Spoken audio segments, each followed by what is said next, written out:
Dobrý deň, pomôžem vás s niečím? Hľadám koberec do synovej izby. Dobre, tak poďte so mnou, niečo vám ukážem. Ale pod jednou podmienkou, budeme si tykať. Jasné, v poriadku. Dobre, a teda na aký koberec si myslela? Na nejaký hrubší. V podstate sa v tom nevyznám, ale robí videá a hudbu. Vraj to zlepší akustiku izby. Ale pre mňa je dôležité, aby dobre vyzeral a aby sa ľahko čistil. Jasné, myslím si, že ti ich budem vedieť zopár ukázať. No ale páči sa mi, že takto podporuješ svojho syna. Málo ktorý rodič je len tak otvorený synovej záľube. No, je to už iná generácia, sú uvedomili, vedia, čo robia. Takto si realizuje pár takýmito drobnosťami a maličkosťami si realizuje svoje sny. A nebojíš sa o neho? Samozrejme, že sa bojím. Chodiť do školy, sledujem jeho známky a pár takýchto drobností mu snáď pomôžu zrealizovať jeho sny. Možno mu to vyjde. Hádam áno.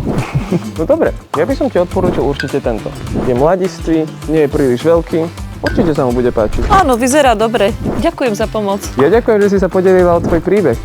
Mám veľké šťastie tvoj syn, že ťa má. A teda poprajem ti už iba pekný deň a teda ahoj. Ahoj, ďakujem. Jasné. A ty nezabudni nasledovať a hlavne mi povedz, koho ďalšieho mám osloviť.